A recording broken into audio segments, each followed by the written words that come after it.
Hi everyone, সকলকে স্বাগত। আজকে শতকরা বা পার্সেন্টেজ নিয়ে আমরা শুরু করব আমাদের প্রথম ক্লাস। চলো বেশি দেরি করে লাভ নেই, প্রথম ক্লাসটা শুরু করা যাক।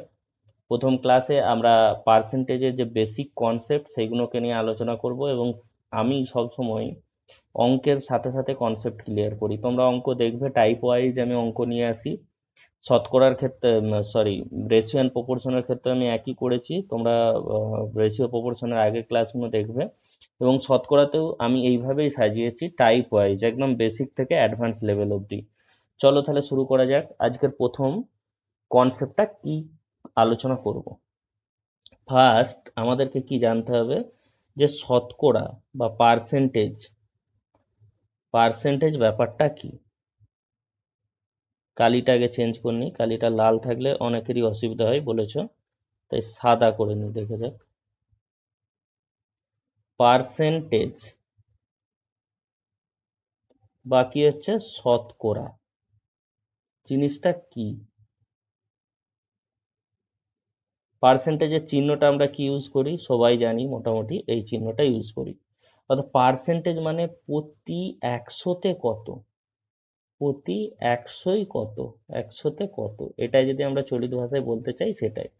যদি ধরো পার্সেন্টেজ বললো ফার্স্ট, পার্সেন্টেজ মানেই কি সবসময় একের একশো, যদি এটা আমরা ইকুয়াল করি সবসময় একের একশো। তার মানে যদি এখন বলা হয় যে 1%, 2%, 2% বলা হলো, 2% মানে কি 2/100। এরা কিভাবে যদি বলে 3%, তাহলে 3/100। তার মানে একশোতে কত, একশোতে 3% মানে, তাহলে পার্সেন্টেজটা বলে গেল পার্সেন্ট হচ্ছে প্রতি একশোতে কত। আমরা পার্সেন্টেজ থেকে কি করব, ফ্র্যাকশন থেকে পার্সেন্টেজ, এই জিনিসগুলো কিন্তু ভালো করে কনসেপ্ট ক্লিয়ার করতে হবে। একটা হচ্ছে ফ্র্যাকশন থেকে, ভগ্নাংশ থেকে পার্সেন্টেজে যাব, আর একটা হচ্ছে পার্সেন্টেজ থেকে ফ্র্যাকশানে আসবো। এই জিনিসগুলো কিন্তু মাথায় রাখতে হবে। চলো আমরা কিছু ফ্র্যাকশন আছে, যে ফ্র্যাকশনগুলো কিন্তু আমাদেরকে জেনে নিতে হবে। অঙ্ক করার ক্ষেত্রে সেগুলোকে একদম তথস্থ রাখতে হবে, বা মুখস্থ বলা চলে, বারবার প্র্যাকটিস করে সেইগুলো কিন্তু আমাদের মাথায় ঢুকিয়ে নিতে হবে। চলো কিছু ফ্র্যাকশন আছে, এই ফ্র্যাকশনগুলো নিয়ে আজকে আলোচনা করি। প্রথমে কি আছে, প্রথমে ধরো এক, যদি বলি এক কত পার্সেন্টেজের সমান, এক মানে কি হচ্ছে 100%। আমরা কি করছি, পার্সেন্ট থেকে যদি ফ্র্যাকশনে যাই তখন কি করছি, তখন হচ্ছে 100 দিয়ে ভাগ করছি। আর যখন ফ্র্যাকশন থেকে পার্সেন্টেজে আসছি তখন কি করছি, 100 দিয়ে গুণ করছি। এই জিনিসটা ভালো করে বুঝে নাও। এবারে যদি বলে 100%, 100% মানে কি 100/100। দেখো 100 দিয়ে এখানে ভাগ করছি ফ্র্যাকশনে যাওয়ার জন্য, এখান থেকে কি পেলাম 1। একইভাবে যদি এখানে বলে যে হাফ ইকুয়াল টু কত পার্সেন্ট, তখন কি করব, হাফকে আমরা 100 দিয়ে গুণ করব, পেয়ে গেলাম কত, 50×100, তার মানে 50%। এইটাই মাথায় রাখতে হবে, এটা হচ্ছে মেন কনসেপ্ট, আর কিছু নেই।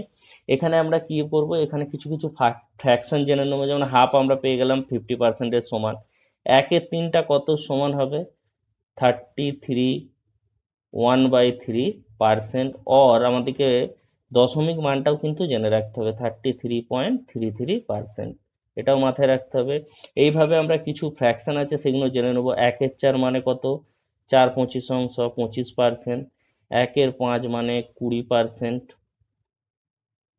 এবার আসবে 1/6, 1/6 মানে কত পার্সেন্ট, 1/6 মানে হচ্ছে 16.23%।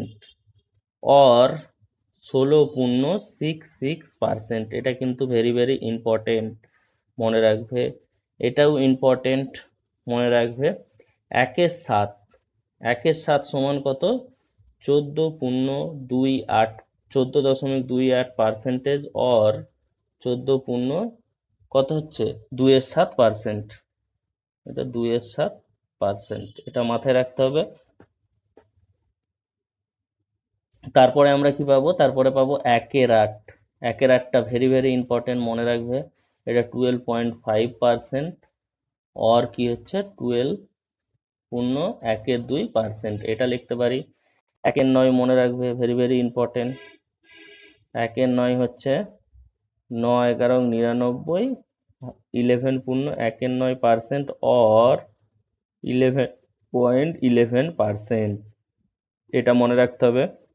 1/10 মানে 10%, এটা তো জানি। 1/11 সমান কত হবে? 9.1/11% or 9.09%। এগুলো তো মনেই রাখতে হবে। বেস্ট ইম্পর্টেন্ট এগুলো জিনিসগুলো হচ্ছে বেশিরভাগ ইম্পর্টেন্ট, মানে ফ্র্যাকশন থেকে পার্সেন্টেজ কনভার্সেশন বা পার্সেন্টেজের ফ্র্যাকশন ভ্যালু, এগুলো মনে রাখতে হবে। এরপর আসবে আমাদের কত আছে, এখানটাই রেখে দিই, 1/12। 1/12 মানে হচ্ছে 8.33% or 8.13%। 1/13, 1/13 সমান কত পার্সেন্ট হচ্ছে? 7.69% or হচ্ছে 9/13%। এইটা ইম্পর্টেন্ট, মনে রাখবে। 1/14, এটা মনে রাখবে 7.14% or 7.17%, এটা মনে রাখবে। তারপর হচ্ছে 1/15টা মনে রাখতে হবে, এখানটায় করে দিই 1/15, এই পার্সেন্টেজটা মনে রাখতে হবে। 1/15 কি হচ্ছে, এটা ভেরি ভেরি ইম্পর্টেন্ট, 6.66% or 6.23%। 1/16টাও মনে রাখবে, 1/16 সমান হচ্ছে 6.25% or 6.14%। এই হচ্ছে পার্সেন্ট ভ্যালুগুলো মনে রাখতে হবে। এবার কিছু ডিরাইভ পার্সেন্টেজ আছে, সেইগুলো একটু মনে রাখতে হবে। ভেরি ভেরি ইম্পর্টেন্ট হচ্ছে 1/8 আর 1/7টা মনে রাখতে হবে। এই অঙ্কগুলো কিন্তু এখান থেকে আসে। আপাতত এই ফ্র্যাকশনগুলো তোমরা ভালো করে একদম প্র্যাকটিস করবে, বারবার লিখে যেমন মাথার মধ্যে ঢুকে যায়। এইগুলো থেকেই কিন্তু অঙ্ক করতে সুবিধা হবে। মানে পার্সেন্টেজের যা অঙ্ক আছে ফ্র্যাকশন ভ্যালুগুলো জানলেই হয়ে যাবে। এবার কিছু লেখা অঙ্ক আছে, তার ট্রিক্সগুলো জানলেই হবে। তারপরে আমরা দেখবো ডিরাইভ পার্সেন্টেজ মানে কোনো কিছু থেকে আমরা ডিরাইভ করেছি। যেমন ধরো 1/8, 1/8 মানে এটা কি বলেছে, 12.5%। এবার যদি আমি এটাকে 2 দিয়ে গুণ করি কত আসবে, 2/8, 2/8 মানে কত, 1/4, দ্যাট ইজ এটাকে ডবল করো, তার মানে কি 25% দেখো চলে আসছে। একইভাবে এইভাবে করে করে গেলে আমরা 3/8, তার মানে 3 × 36, 3×5 = 15, 36 37.5%। একেবারে 4/8, 4/8 মানে হাফ, 4 × 48, 4×5 = 20, তার মানে 50%।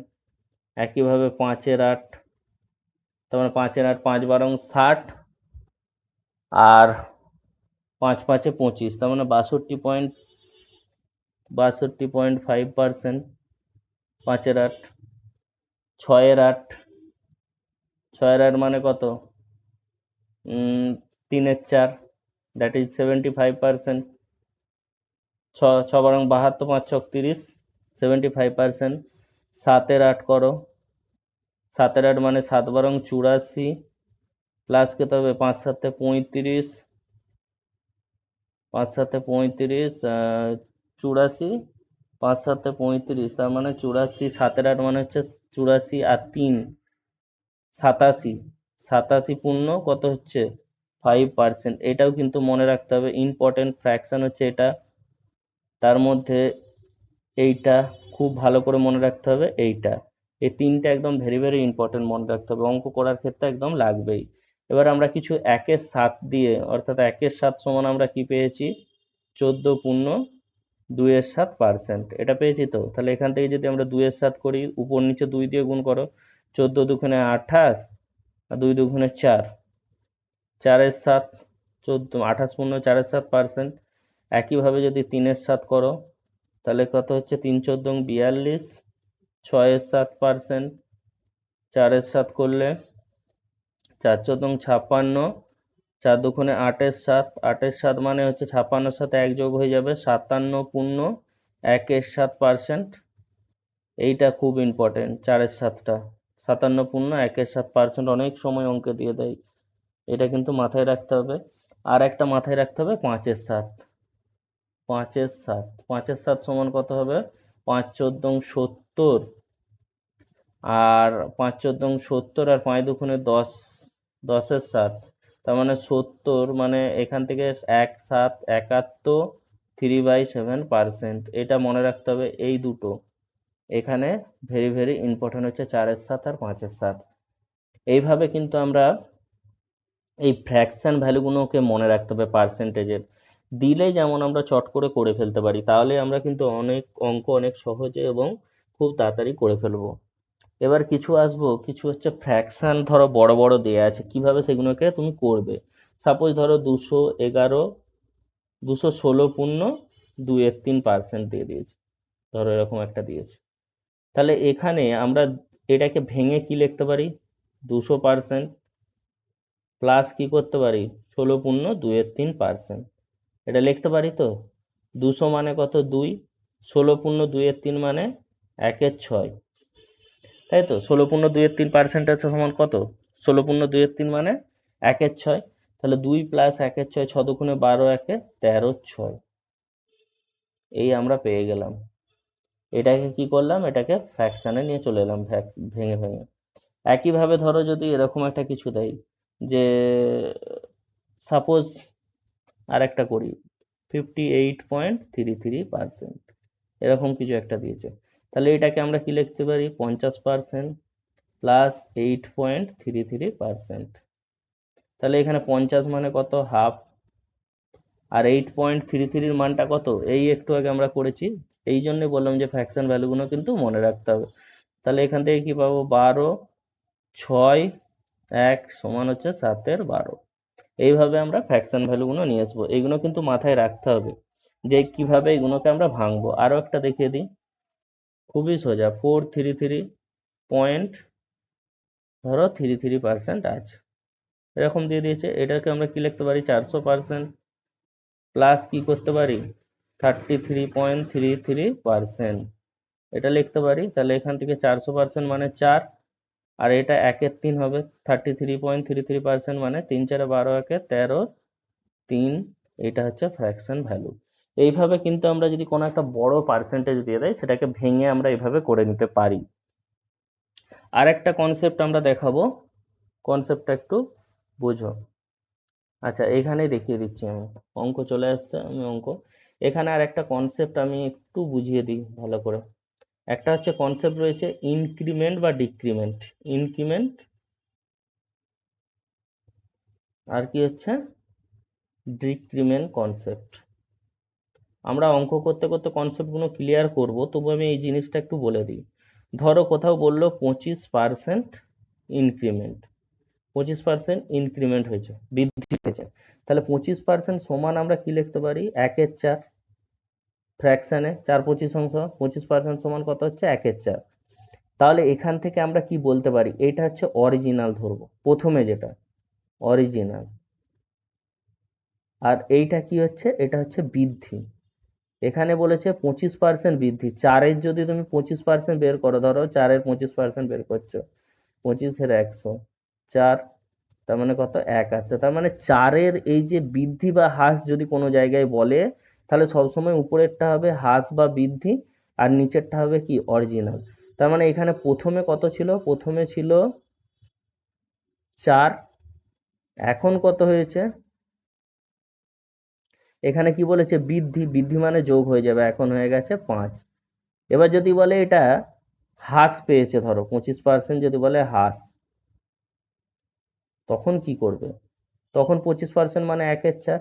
তাহলে প্রথমে কি ছিল, 4, এখন কত হয়েছে, হ্রাস যেহেতু বলেছে, হ্রাস মানে কি, এই একটা বিয়োগ হবে, তার মানে এখানে 3 হয়ে যাবে। কনসেপ্টটা বোঝা গেল। তো আর একটা আমি পার্সেন্টেজ নিয়ে তোমাকে এই কনসেপ্টটা আর একবার বুঝাই। ধরো এখানে 16.2-3% বলেছে, 16.2-3 মানে হচ্ছে 1/6, আমরা জানি।